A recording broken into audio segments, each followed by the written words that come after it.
Welcome back, everybody, to another episode of Indie Reads Aloud. Today, we're going to be hearing from memoirist Keith Stone. He's going to be telling us his very unique story. Keith, welcome to the program. Well, thanks for having me, Diana. This is very exciting. It is fun. It's always fun to do something new, and I'm a nut for story, so any kind of story I can hear from anybody who wants to read it, I'm all for it. So thank you for doing the show today. Oh, this is a unique one. Yep, very good. I'm going to tell everybody a little bit about Keith. Keith writes from his home in Michigan, where he lives with his wife, Sarah, of 33 years. Due to a freak golf cart accident in 2015, he is a quadriplegic. By using special equipment, such as an oversized mouse, special keyboard, and voice-to-text software, he's able to write without difficulty.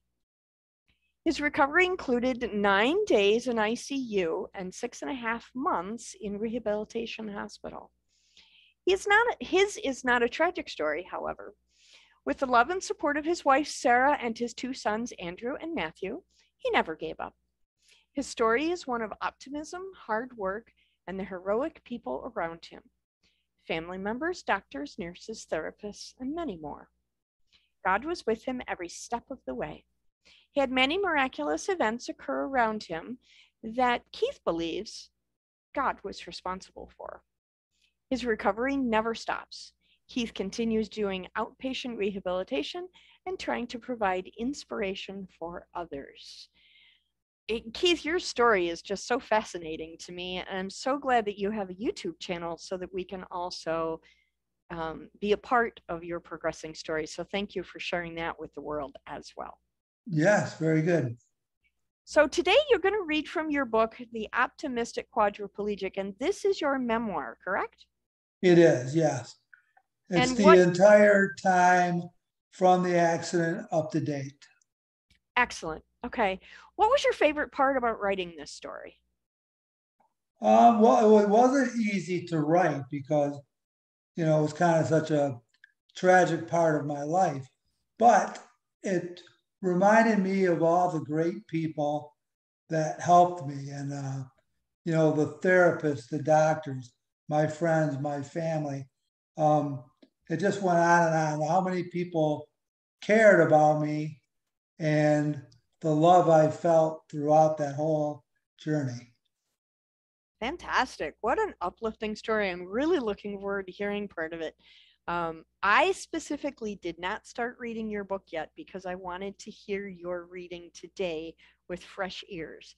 So I'm really looking forward to this so that I can go back and read the book after your reading. Okay, great. I hope you like it.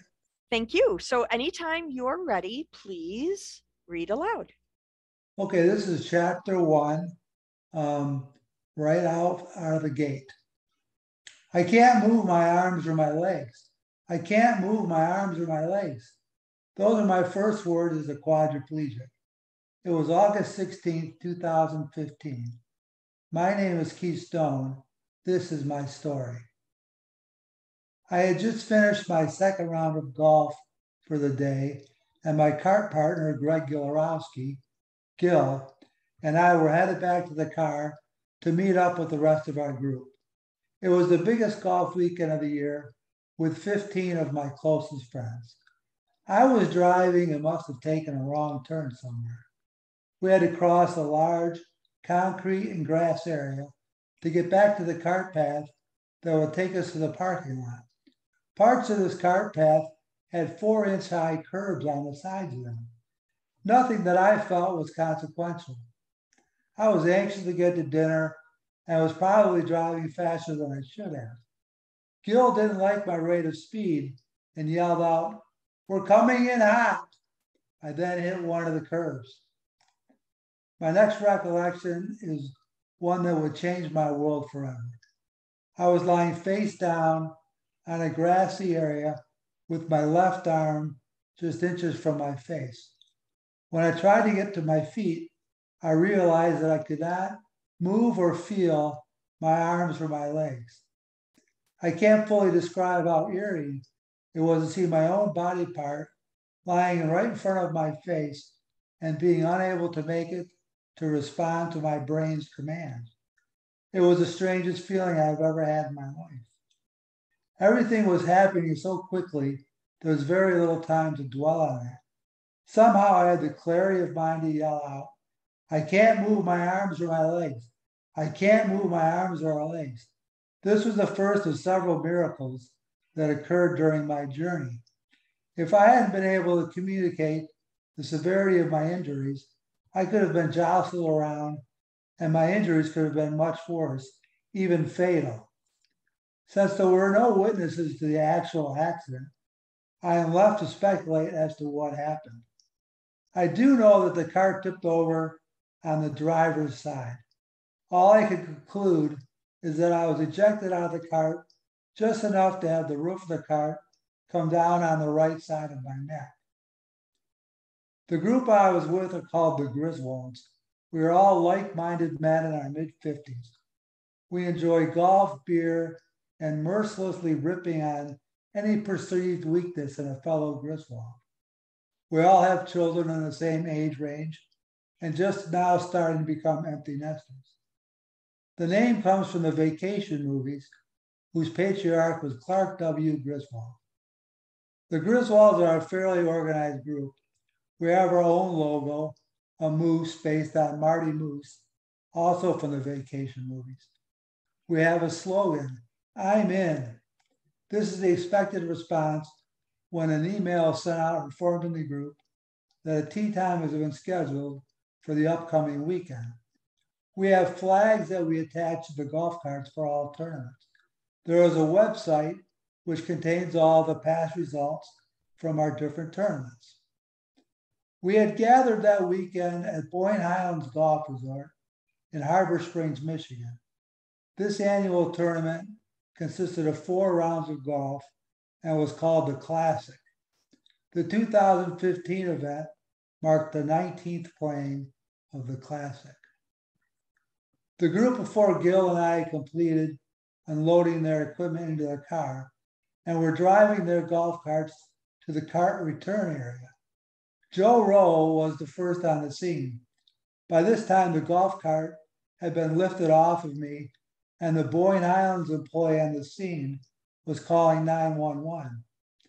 Coming upon the scene, it was apparent to Joe that I was hurt and I needed immediate medical care. He called 911 from his cell phone as well. Bob Chapman, Chappie, and Pat Donnelly were next to arrive. They immediately noticed a lack of color in Joe's face. They saw Gil kneeling over me, trying to talk to me in a frantic state. Chappie came running over to check on Gil and took control of the scene. Gil was so distraught that he was unable to communicate with Chappie. At this point, Chappie noticed a new person on the scene. This stranger immediately took charge of my medical care. Although Chappie didn't know who this person was, he could tell by his demeanor that he had some type of medical training. It quickly became apparent that he was a volunteer first responder who must have been in the area as he had arrived so quickly. He took charge of the situation, and when the ambulance arrived, he directed the EMTs as to how they should properly load me onto the backboard. He even had them rehearse this several times under his direction, as he only had one chance to get it right. To this day, neither Chappie nor I have been able to identify who this person was, but will forever be grateful for his quick actions. Perhaps a gift from God sent by him to watch over me.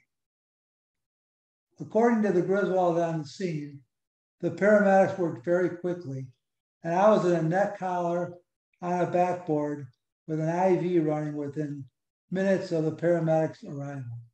I remember nothing about the ambulance ride. Steve Mormon, Mo, and Pat Donnelly rode with the sheriff to the hospital. Chappie and Gil followed behind by car. My next recollection is talking to them and my surgeon in the emergency room at McLaren Northern Hospital in Petoskey, Michigan. Dr. Chaim Colin was a surgeon on call. In a situation like this, obviously I couldn't pick my doctor. However, I was blessed that a small hospital in a remote northern Michigan area had a world-class neurosurgeon on staff. Dr. Coleman is a 43-year-old graduate of the University of Puerto Rico School of Medicine. This included a rotation at Harvard Medical School. He did his postgraduate internships at Wayne State University in Detroit, Michigan. He had been on staff at McLaren, Northern Michigan Hospital since 2009. At this time, I had no idea what a lasting impact he would have on my life and the lives of my family. After going through a variety of tests, including an MRI, Dr. Cohen came in to talk with me about the results and the plan of action he would need to take. I don't have a great recollection of what Dr. Cohen looked like this night. All I can remember was a different type of hat he had on. I refer to it as an English racing hat. I don't know why that stuck with me. It's one of those weird little things that got my attention. Dr. Cohen did not pull any punches as he explained my condition to me. He told me I had fractured two of my vertebrae located at the C4 and C5 level. In addition, I had a 360-degree compression of my spinal cord at C3. Vertebrae are grouped into sections. The higher the injury on the spinal cord, the more paralysis can occur. C4 and C5 are very high on the spinal cord. Injuries this high generally result in quadriplegia. This means paralysis in the arms, hands, trunk, and legs. At the C3 level, a patient may not be able to breathe on their own. Due to the compression at C3, my friend saved my life by not moving me at the scene of the accident. Dr. Cohen made it clear to me that there was a possibility that I would not survive surgery. My biggest concern that I expressed to him was that I did not want to live the rest of my life dependent on a ventilator to breathe. He took this very seriously, and he promised me that he would do everything possible to avoid this. Even through all this devastating news, I felt an overwhelming sense of peacefulness and calm. Sorry about that. How could this be possible when facing news of this type? I credit the presence of God, as I am sure he was there with me as I laid in the emergency room, leaving all of this information. As we wrapped up our conversation, I asked Dr. Cohen to be Superman. He made no promise that he could do that. He said he would try his best to have a successful surgery. I wasn't satisfied with that, and I told him, please be my Superman. Another supportive influence that night was the emergency room nurse, Peg. She had a very melodic voice and a warm personality. This made me feel relaxed in her presence. Her stated goal was just to do whatever I needed to make me comfortable, whether that was a blanket or a conversation, whatever I needed. We had such quick interactions, but they meant so much to me during this very dark time. The hospital also had a pastor on call, Pastor Ed Warner. Pastor Warner was a kind, soft-spoken man that prayed with me while I was awaiting surgery. This helped bring a sense of peace and acceptance. I knew that I was okay with God and that I had turned everything over to him. Pastor Warner continued to be a presence throughout my stay at the hospital. Many other conversations were held with Chappie, Gil, and Mo. Donnelly chose to stay in the waiting room. The number one concern I had was for the welfare of my wife, Sarah. I told each of them, no matter what happened to me, they had to make sure that Sarah was well taken care of. I also told them my wishes of not wanting to rely on a ventilator to live. At no time in my life had I given this any thought at all. But now faced with the possibility, I was perseverating on the fact that I could possibly need a ventilator for the rest of my life.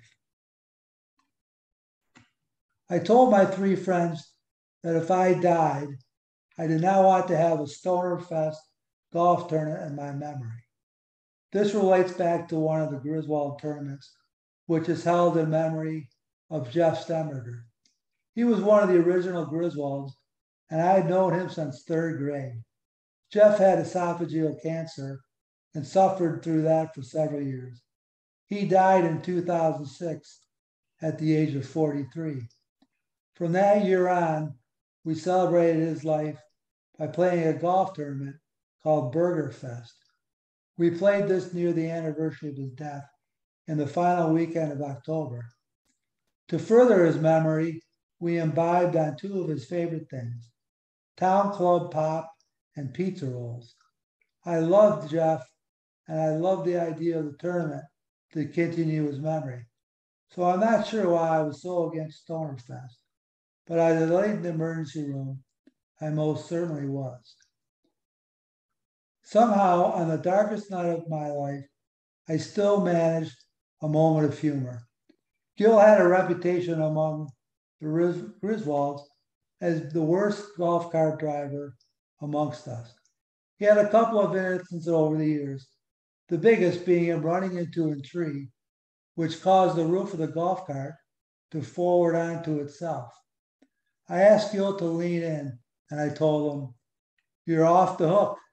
I am now the worst golf cart driver." Dr. Coleman wanted to perform surgery immediately. He also wanted to make sure that my loved ones were informed of my condition. Together we called Sarah. That obviously was the most difficult conversation I have ever had. After Dr. Coleman spoke to Sarah, explaining the severity of my condition, he then had me speak to her one last time before my surgery. I tried to keep my composure. No one ever plans to have a conversation like that. The conversation was short, as I needed to get into surgery as soon as possible.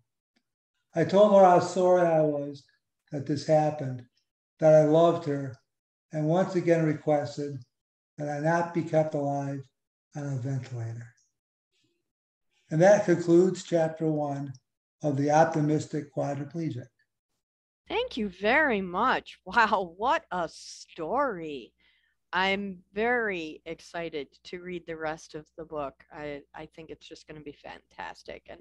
And as we are now becoming friends through our writing circle, I'm even more interested because we now have a personal connection. Absolutely. Connections are important, I've learned. And you will, all the people that were important just in that, 1 hour span. You can imagine how many more people I've run into in the last 6 years they do amazing things. A lot of professionals and friends. It's very, very comforting to me. That's fantastic. I'm so glad that you have been courageous enough to tell us this story. I'm looking forward to reading it, and I know that our listeners will pick it up as well. Thank you so much for joining me today, and I hope you'll come back because I'd like to have you on again to read from your novel. Very good. Thank you, Diana. Thank you. Have a wonderful evening. I will. You do the same.